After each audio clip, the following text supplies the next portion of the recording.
Serbisyo Publiko. Aksyon Radio! Sa Bacolod, Aksyon Radio! Aksyon Radio!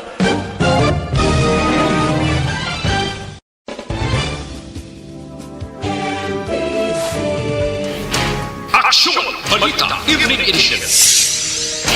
Magadulong sa inyo sang mga nagapanguna nga balita lokal, national, international, sports, kag entertainment. Aksyon! Aksyon!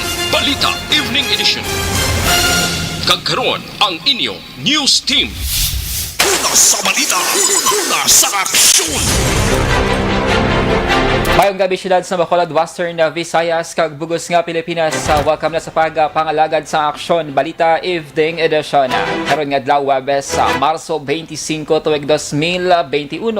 Ako ang inyong atawag balita, Aksyon de Salazar. Una sa balita, una sa aksyon. Para sa mga headlines, una kita sa mga balita lokal. Nag-amok nga senior citizen patay matapos natiruhan sang pulis. Probinsya natukiban ang 8 ka peke nga RT-PCR test result yung ginausar sang LSI. Sa balita national, AFP nagmando nga magpadala sang Navy ship sa West Philippine Sea. Red tagging ginaduso nga papanaugan pinalidad tubtub 10 ka tuig nga pagkapreso. Detalye sa mga balita lokal pagkatapos gid lamang sini. Doktor! Do not just throw away questions and statements. Kasmarang aton sining Facebook page pagiya sa Aksyon Radio. Ladies and gentlemen, this is Aksyon Radio Bacolod. Aksyon Radio Bacolod, number 1! Nagpanguna ang Aksyon Radio Bacolod sa pinakaulihing survey sang Nilsing nga kakuha sang commanding radio station share para sa 4th quarter sang tuig 2020. Kami nagapasalamat sa aton mga kaaksyon sa padayon nga pagsalig kag pagsuporta. DYEZ Aksyon Radio Bacolod, number 1 with 40.10% radio station share. Number 2, Bombo Radio, 38.70%. Number 3, RMN Bacolod, 14.50%. Aksyon Radio Bacolod, number 1! During this crisis, the result of the survey proves that Aksyon Radio Bacolod serves the public best and will continue to give you the best broadcasting activities. Madamo nga salamat mga kaaksyon for making us number 1. Aksyon Radio Bacolod, number 1! Do not just throw away questions and statements. Kasmarang aton sining Facebook page pagiya sa Aksyon Radio. Ladies and gentlemen, this is Aksyon Radio Bacolod. Aksyon Radio Bacolod, number 1! Nagpanguna ang Aksyon Radio Bacolod sa pinakaulihing survey sang Nilsing nga kakuha sang commanding radio station share para sa 4th quarter sang tuig 2020. Kami nagapasalamat sa aton mga kaaksyon sa padayon nga pagsalig kag pagsuporta.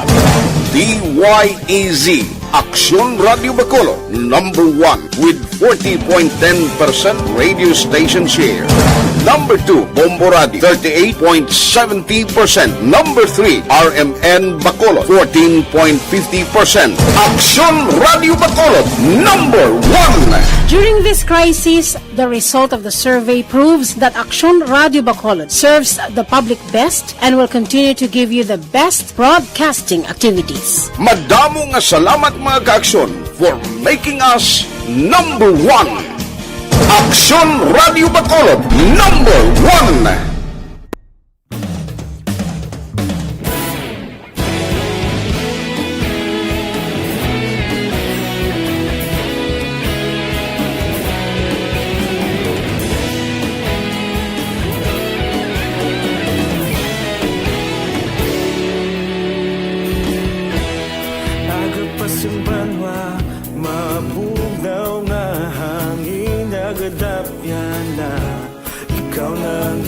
Pamatian namon ginasandigan Tingog sang probinsya kamatuuran ginapalak na Minsay nga may dala paglaom kag kasanag Tinuig na nagligan ikaw gihapon ang ako nga istasyon sa pagbudlak sang adlaw sa pagtuhaw sang biton. Mga balita nga dala inspirasyon, aksyon radyo, bakulog man sa gihapon. Padayon aksyon radyo, bakulog saludo sa imo. Padayon aksyon radyo, salamat sa pagserbisyo. Patas kag balanse, matuod na mensahe, wala sang hinadampingan. Padayon aksyon radyo.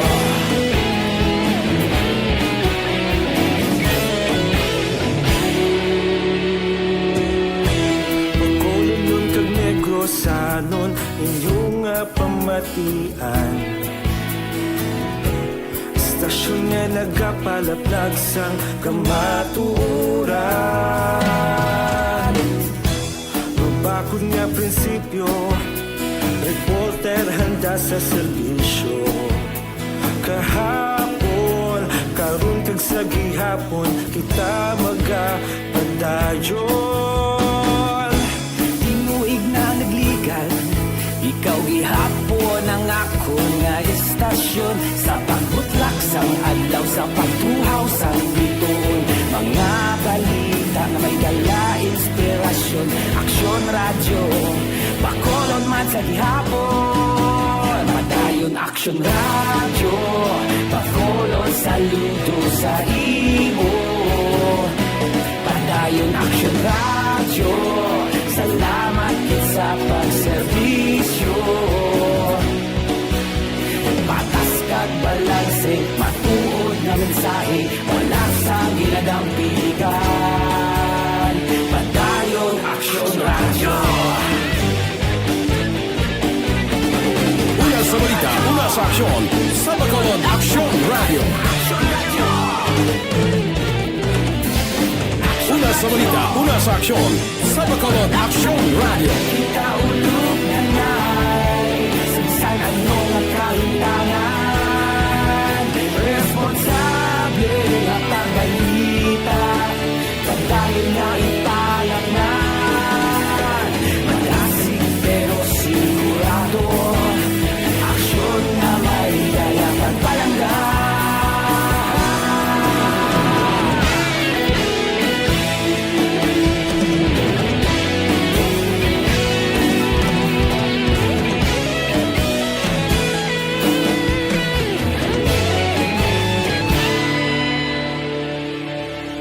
Padayon aksyon radyo, bakolod saludo sa imo.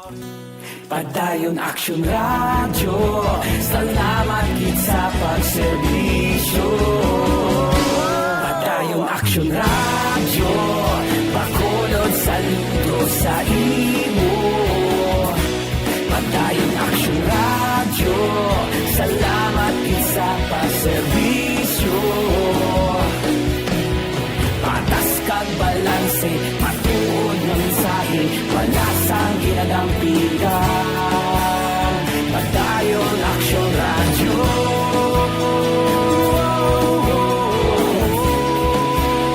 Padayon aksyon radyo.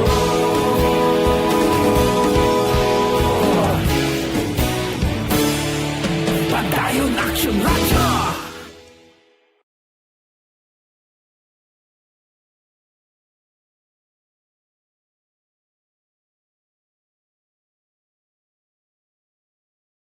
Laksan FR. Sa balita, una sa aksyon. Lasay sa 15 Action Radio Philippines, Standard Time makagkaroon sa detalinas ang mga balita lokal. Patay sa senior citizen nga nag-amok matapos natiruan sang pulis sa may Villa Victorias, Barangay 3 sa siyudad sang Victorias, tak na alas 11:50 kinasangudto, Marso 25. Ging kilalang napatay nga si Hernani Pimentel, 66 anyos, residente sang nasambit nga lugar. Nagresponder ang kapulisan sa reklamo nga nag-amok si Pimentel. Una nga nagresponder sa lugar ang Victorias Emergency Responders matapos nga may isa ka lalaki nga ginalaslas ang iyang aliog. Pag-abot sang responders sa lugar, nahadlok ang mga ini kasulod nga may binangon nga dala si Valentina. Rason nga nagpangabay sila sang bulig sa kapulisan. Si Police Master Sergeant Valentin Sardenya ang pulis nga nagresponder sa lugar. Ginpaling ni Lieutenant Colonel Eduardo Corpuz, ang hepe sa Victoria's PNP nga ginpangabay si Pimentel nga magkalma kag mag-upod sa pulis. Pero iya inigindabo si Sardenya. Si Sardenya ang natumba pero wala sang pilas matapos nga ang binangon ang nag-igo sa magazine sang armas. Ginpathang ni Corpus bangon na sa peligrong kabuhi sang pulis. Napilitan ni nga magbuya sang luthanga. Kapinaanom ka malupok ang napatian sa mga tao sa lugar. Gindala si Pimentel sa may ikayong Lawas Hospital pero pagkaligad sa pila ka minutos, ginbawian ini sang kabuhi. Kung huwag mo tayo magdawat, istoryahan pa na tayo. Istoryahan pa na dala. Amo ito nga magdasig na saan palapit na sa akon. Kindasig na saan palapit niya. Tablong magkamot sa mga nagawa sa binangon. Tumutunggin sila sa mga labo. Tapos kasingit sa sakon. Tira ako. Sila ko saan dito kayo magtiroon. Di pa mga tiroon. Taka mga manamla. Basta nga sa huli, Diyos mo gubin na nagawit yan. Diyos mo gubin na labo na. Nabatian na ang tingog ni Police Master Sergeant Valentin Sardenya ang nagresponder nga pulis. Samtang patay ang security guard sang Black Arrow Security Agency matapos ginalagal nagbato sa operatiba sang PNP Anti-Kidnapping Group kon PNP-AKG sa pagpamuno ni Police Captain Adrian James Albaytara. Ang biktima maging kilala kay Aljan Cabalhin alias Jimboy, 31 anyos, soltero, residente sa Purok Seaside, Barangay Tanguba. Nagbato si Cabalhin sa mga miyembro sang PNP-AKG sa ngayon na hibaluan ngang nagbakal siya sang armaslot hangin sa kapulis pusher buyer. Suno kay Albaytar, nakabaton sa sang report kay nagabaliga sang armas sa luthang si Cabalhin. Natabo ang transaksyon sa Manville Royal Subdivision na kinasang kagahon Webes. Sa dinbaklon sa kapulisan ang Beretta 380 caliber pistol nga ginabaliga sang security guard. Nagbato si Cabalhin sa PNP-AKG pagi sa pagpalupok sang kalibre 45, rason nga nagbalos ang kapulisan. Si Cabalhin ang number 8 most wanted person sang police station number 8 kag mayaraman sang standing warrant of arrest sa kaso nga attempted homicide nga gin-issue sang Regional Trial Court Branch 7. May standing warrant of arrest for attempted homicide. Still, we pursued the bypass operation for the illegal firearms. Suddenly, sir, nagbato ang aton nga suspect. So, given our operatives no choice kundi magbato balik, which resulted man sang pagka-disgrasya sang aton nga subject person. Si Police Captain Adrian James Albaytara. Sa dugang pangabalita lokal, 8 ka mga peke nga COVID-19 reverse transcription polymerase chain reaction kon RT-PCR test sa negative results ang natukiban sa gobyerno provincial sang Negros Occidental nga gingamit sa mga locally stranded individuals sa gud makasulod sa probinsya. Suno kay Provincial Administrator Attorney Refrando Diaz II, yara na sila custody ang kopya sa mga dokumento kag screenshot nagapakita kung paano naganegosyar ang pasahero sa pagkuha sang RT o kon fake RT-PCR negative results. Suno kay Diaz, ini ang ginabaligya sa tig 900 kada isa halin sa may point of origin. Sa karon ginatun-an na sang probinsya ang plano nga pagpasaka sang kaso kontra sa mga nagagamit sini ang mga tao sa likod sa mga modus operandi. Kila sa mga LSIs nga nagamit sini nga ang residente sang syudad sang Kabangkalan, Negros Occidental. We use for them to board sa aton mga vessels. They pass it off as RT-PCR test and then they pass it off as authentic RT-PCR test when in truth and in fact wala sila na swab. Issue-an na sila sa results. Nabatian ang tingog ni Provincial Administrator Refrando Diaz. Ginkompirmar ni Kabangkalan City Mayor Ciro Zayco nga nagpaidalom siya sa quarantine kaya nagpa-swab test sa subong adlaw Huwebes matapos nga nagpositibo ang sa nurse ang City Health Office sa COVID-19. Suno kay Zayco, nagpatigayon pa sila sang pagsinapol sa itong Marso 17 kag bangod symptomatic ang nurse nga nagpa-swab test kag naibaluan nga positibo ini sa virus sang Marso 23. Suno sa alkalde, ginmanduan naman sini ang katapos ang City Health Office ang syudad ngay paidalom sa quarantine kag iswab man ang tanan nga nagtambong sa mga meeting. Ang nurse nga nagpositibo ang ginpahamtang nasa healing facility sa Barangay Tabugon. Naibloan nga tubtob Marso 25 May 13 ka mga aktibong kaso sang COVID-19 ang syudad sang Kabangkalan. Sa balita, sa aksyon. Lasay sa 21 Aksyon Radio Philippine Standard Time DTX 500 kapsul mga ka-aksyon.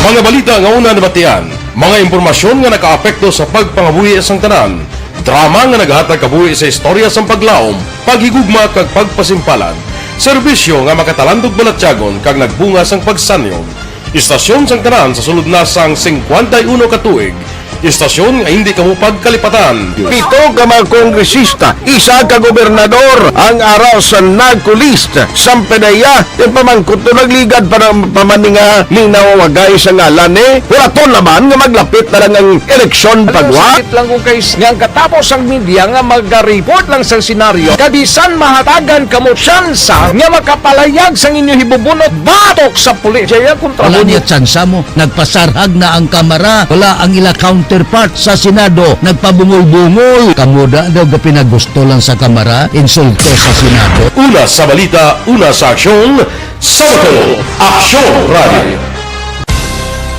Today, DOA is confirming that a 38-year-old female Chinese patient under investigation, or PUI, is positive for the novel coronavirus 2019-nCoV. I issued an order to Executive Secretary Major Dia clearly laying down the responsibilities of each department in implementing the Bayanihan to Heal as One Act. Makabig nga pinakadako nga hangkat nga natubang sang pungsod Pilipinas ang COVID-19 pandemic. Tanan nga sektor ang apektado. Tanan nga kinahanglan sang pagtamod kag nagakaigo nga pagserbisyo. Bisan pa ang industriya sang pagwaragwag nagapangatubang sang kaangay nga pagpanghangkat. Apang Aksyon Radio Bacolod wala nagbiya sa pagpangalagad sa kahanginan sa pihak sang kabudlayan, peligro kag risgo nga dulot sang pandemya.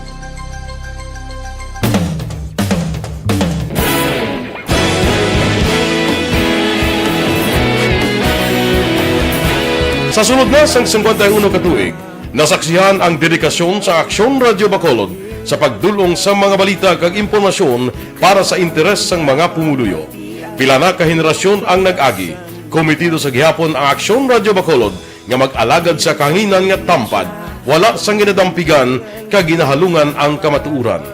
Sa tunga sang mainit nga away sa politika, ang istasyon nagapabilin na nga patas sa pagtalakay sa mga isyu kag problema.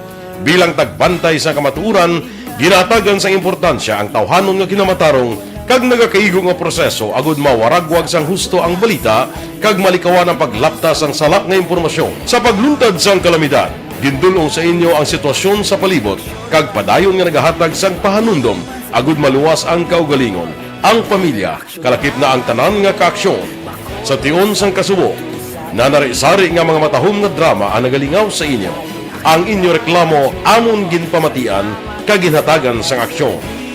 Padayon ang reforma sa serbisyo ang ginahimo sa Aksyon Radio Bacolod agud madulong ang balita sa diin ka man nga bahin sang kalibutan.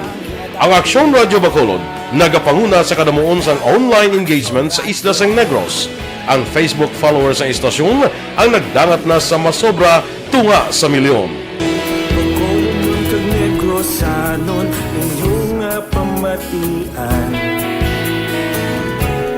Istasyon nga nagapalaplag sang kamaturan. Humalin sa tutubtub suwong, nagapanguna sa gihapon sa balita, serbisyo publiko kag kalingawan ang Aksyon Radio. Napili bilang finalist sa UP Comrodsox Choice for Gandingan ng Katarungan sang Gandingan Awards 2020 ang Aksyon Radio Bacolod.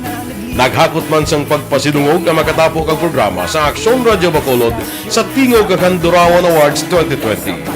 Ang tanon nga kadalagan nga naangkon sa Aksyon Radio Bacolod sa masobra 5 ka dekada ang nagapatimaan lamang sang padayon nga pagsalig sa mga pumuluyo sa radyo nga nangin kabahin na sa ila matag adlaw nga pagpangabuhi.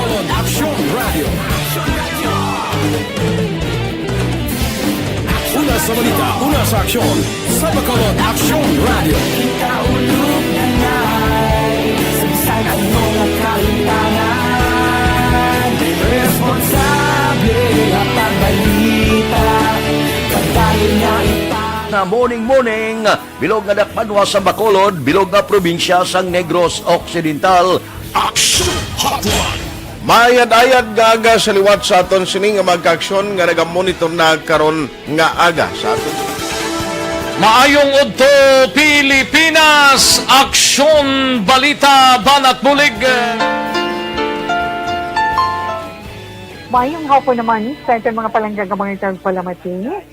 Ang inyo naman kubos nga lagad sa Tito Wilma, upod ninyo karong nga hapon sa pagpangalagad sa palatuntunan. This is my life. Amon, first time ni natabo diri sa aton sa Pilipinas kag sa kalibutan nga nag-amo ning senaryo ta. Yes, maayong gabi kalibutan. Welcome na sa pagpangalagad sa Aksyon Firing Line. May gabi sa liwat, kamusta naman mapalangga naman tagpalamati, region-wide mga palagag kita sa labilin isa ka oras, 19 minutos, karon gadlaw Miyerkules. Anniversary Aksyon Radio Bacolod. Isa po kayo sa haligi ng katotohanan para sa kapayapaan, hindi lang sa siyudad ng Bacolod, kundi pati sa lalawigan ng Negros Occidental. Mabuhay ang Aksyon Radio Bacolod. Sa pihak sa mga pagdilaw ay natubang sang komunidad, padayon nga nagpangalagad sa inyo. Kahapon, subong kag sa palabuton ang Aksyon Radio Bacolod. Una sa balita, una sa aksyon, sa Bacolod, Aksyon Radio.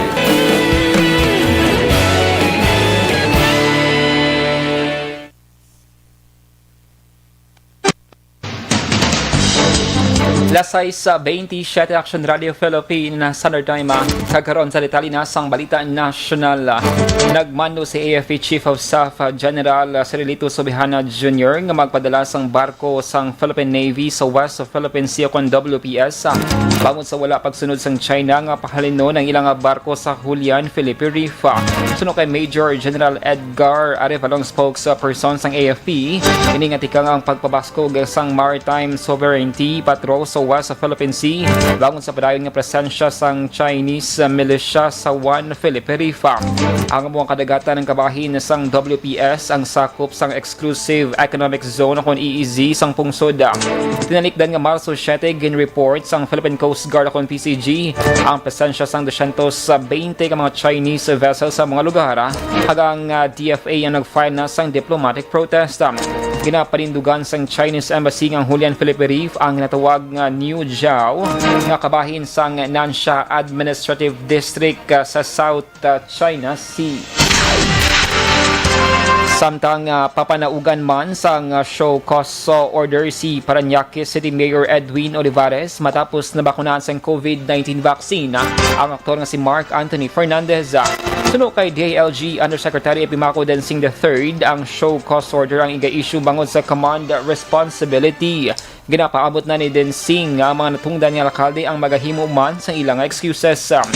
Ginpahag naman ni Mayor Olivares nga si Fernandez ang substitute on standby kag halos na nga frontline health workers sa syudad ang nabakunahan na sa COVID-19. Sunod sa alkalde, yara na sa 90-95% nga nabakunahan ang mga frontliners sa Parañaque. Ginpatahag man sa alkalde nga ang aktor ang mayara sang comorbidities kang isang hypertension kag may depression matapos nga ginpaydalom sa screening. Sa dugang pang balita national, nag-file si Senate Minority Leader Franklin Drilon sang hagna nga naga-criminalize ang red tagging. Base sa Senate Bill 2121, kinaduson ni Drilon nga ang red tagging ang papanaugan sang penalidad nga tubtob 10 ka tuig nga pagkapreso. Sa idalam sang hagna mga tawo nga guilty sa red tagging ang hindi man kwalipikado nga magtrabaho sa public office. Sunod sa senador, ang pagpasara sang siningahag ng puyo nga mauntat ng pagpangatake batok sa mga miyembro sang legal profession. Para kay Drilon, iningahag na ang pahanumduman sa gobyerno ng ila trabaho sa dalam sang konstitusyon among magserve kag maghatag proteksyon sa tawo. Sa balita, sa aksyon. Lasay si Media Action Radio Philippine Standard Time. D3 Bio mga kaaksyon. D3 Bio mayara sang extra virgin coconut kag vitamin D3 makabulig improve sang aton nga mental ability. Makaprotekta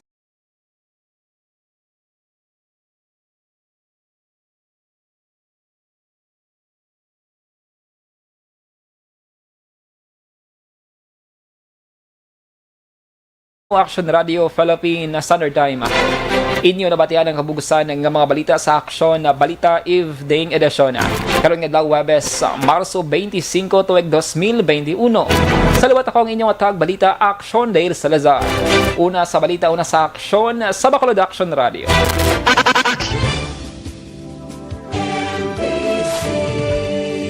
Manila Broadcasting Company. Sa balita, komentaryo, issue, serbisyo publiko. Aksyon Radio. Sa Bacolod, Aksyon Radio. Aksyon Radio.